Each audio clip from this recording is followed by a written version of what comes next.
Hello, pre-calculus, and welcome back. I'm happy that we've made it through the halfway point, and I'm excited to start some trigonometry with you guys. I think we're going to have a lot of fun with these topics. So in this video, we're just going to start digging into trigonometry, the unit circle, and sine and cosine functions. So what you see here, this is actually a unit circle. And what makes it a unit circle is that this circle has a radius of 1. And just a reminder for what that radius is, if you draw a dot right here on the center of the circle, and then you draw a line from that dot to the edge of the circle, this has a length of 1.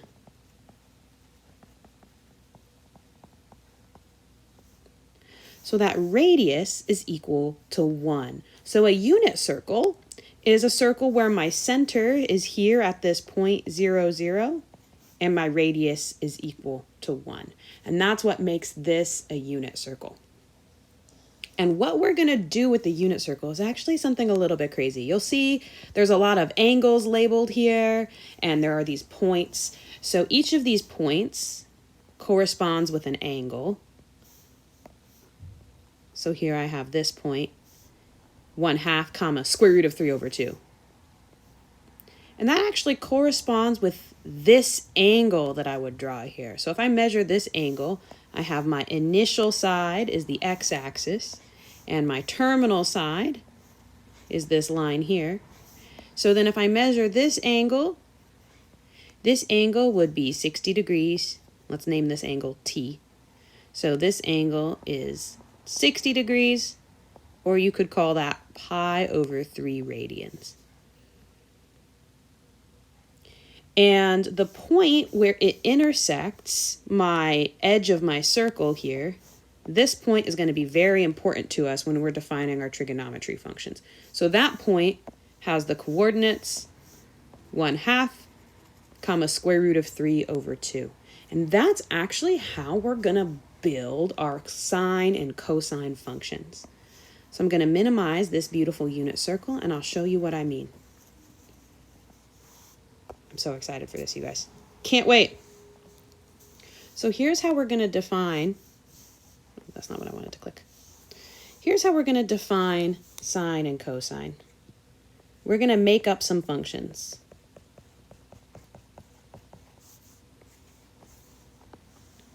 So for any angle T, just like the angle we just did here, T, the intersection of the terminal side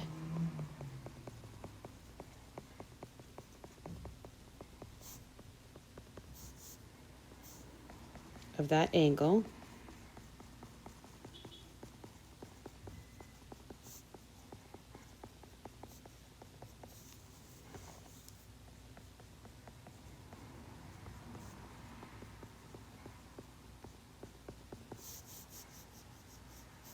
and the circle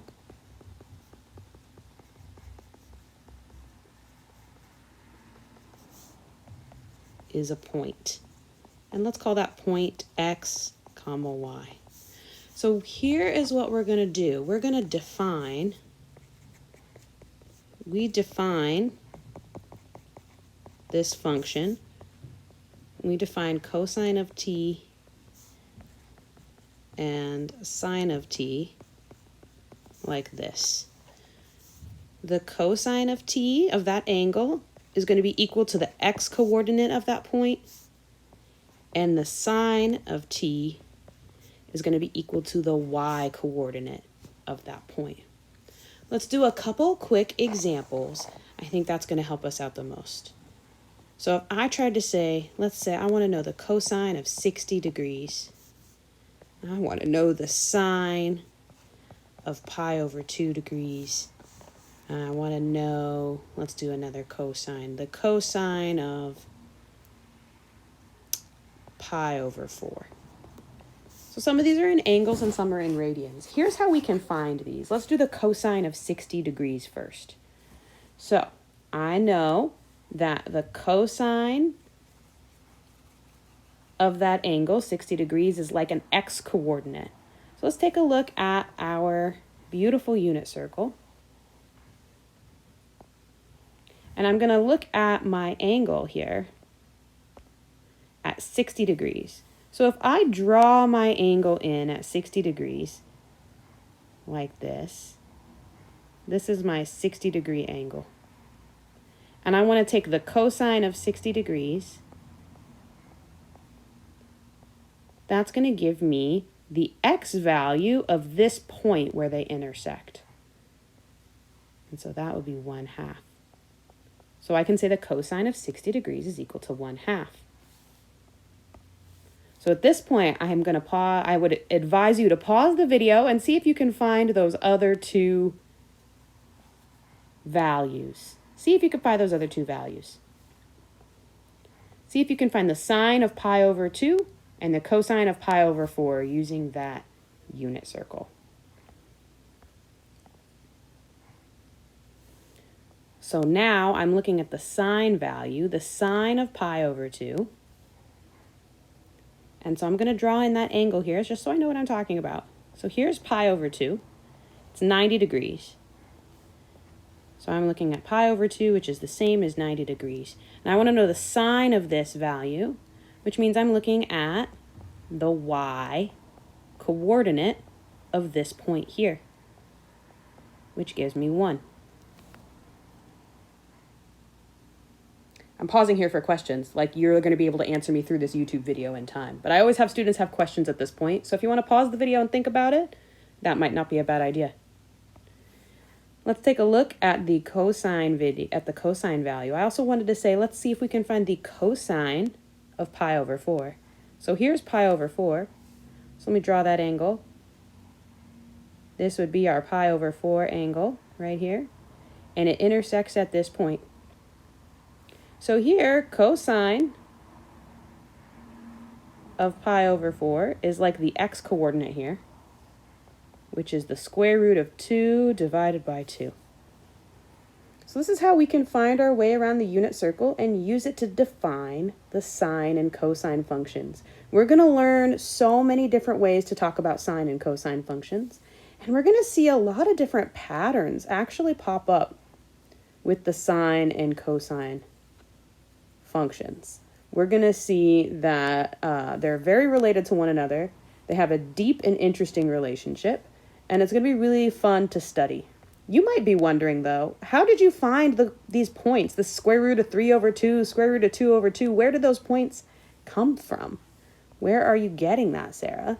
And the answer is we can use some geometry facts and what we know about circles to actually figure out all of these values that you see on that unit circle. So there are 3 geometry facts I want you to have for the next class, because we're going to use them to actually show where those values come from on the unit circle. So fact 1, I want you to know, is the Pythagorean theorem. I'm going to tell you a fun story about that. It's called the Pythagorean theorem after this guy Pythagoras, but he didn't invent it. He actually learned about it in what is now Ethiopia. So he learned about it, and then he wrote it down.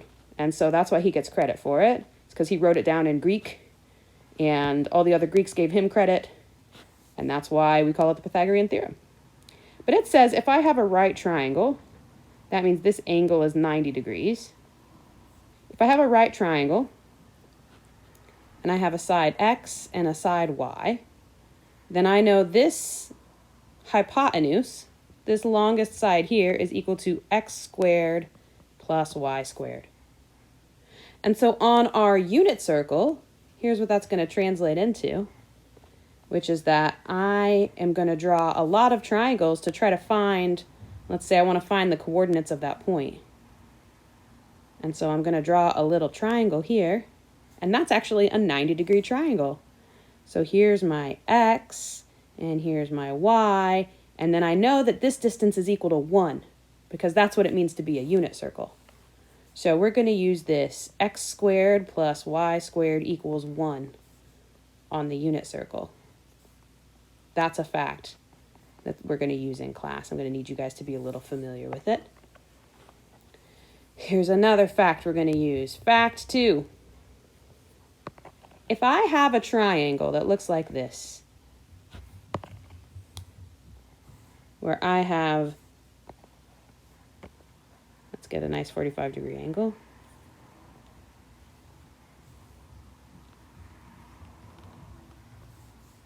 I have a triangle like this, where my angles here and here are 45 degrees. And this is a 90-degree angle. So anytime I have that, I know that these lengths, A and B, are the same. They're the same length, those two sides. So whenever I have that makeup with angles, I know that A is equal to B. That's going to help us a lot. And the third fact we're going to use in class is when I have what's called an equilateral triangle, that means my degree in here is 60 degrees, and all of the degrees are the same of each angle in this triangle. All of those angles are 60 degrees. Now, each one of these sides is also equal. A equals B equals C. That's what's true about an equilateral triangle. So you notice all these facts I gave you are triangle facts. Some triangle facts.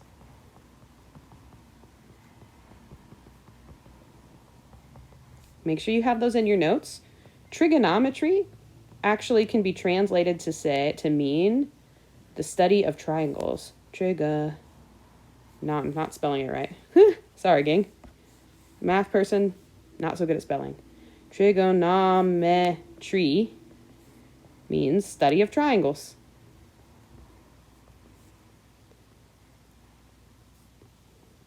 And it can be used for more than that, but that's where we're going to start. We're just going to start by studying those triangle facts and using our unit circle, and that's going to help us discover a lot about sine and cosine. So that's it for this short little video. I'm going to teach you about reference angles in the next one and how to use those reference angles to find sine and cosine.